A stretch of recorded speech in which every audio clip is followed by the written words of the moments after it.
Shorians, Dr. DiPonio here. Just wanted to say a couple quick things regarding an event that we had this past week. We had our first introduction to the class of 2038, our incoming kindergartners, at our Kindergarten Roundup event. It was a great event, really fun time, and here we had our new kids, our new Shorians, coming into their first introduction to Lakeshore Public Schools, in what will be the next time that they gather together as an entire class will be in high school. And then, of course, it'll be close to the graduation.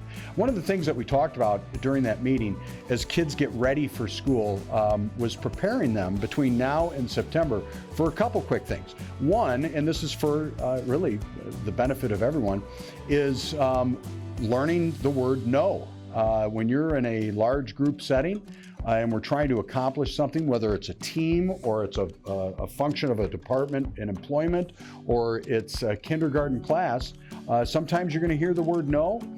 You might not like it, but you got to go with the flow on that sort of thing. So to our incoming kindergartners and their parents, let's learn the meaning of the word no and be able to respond appropriately to that.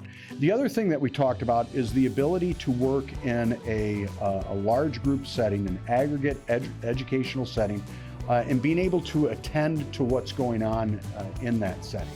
And so training kids to be able to be in those situations where they have to pay attention, where sometimes they have to be quiet, they have to listen more than they speak, and training kids in settings that might be different than in the household. Oftentimes over the course of my career, I've had conversations with families, and of course I had this experience as a father myself, where my kids would act very differently when they were at home than they did when they were at school. And of course, that's just perfectly natural.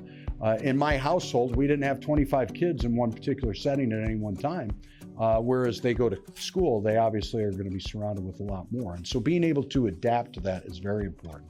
All of this being said, obviously how we train, how we prepare, how we respond is all critical to the success of our students when they come into school and how they function as they matriculate through our school system.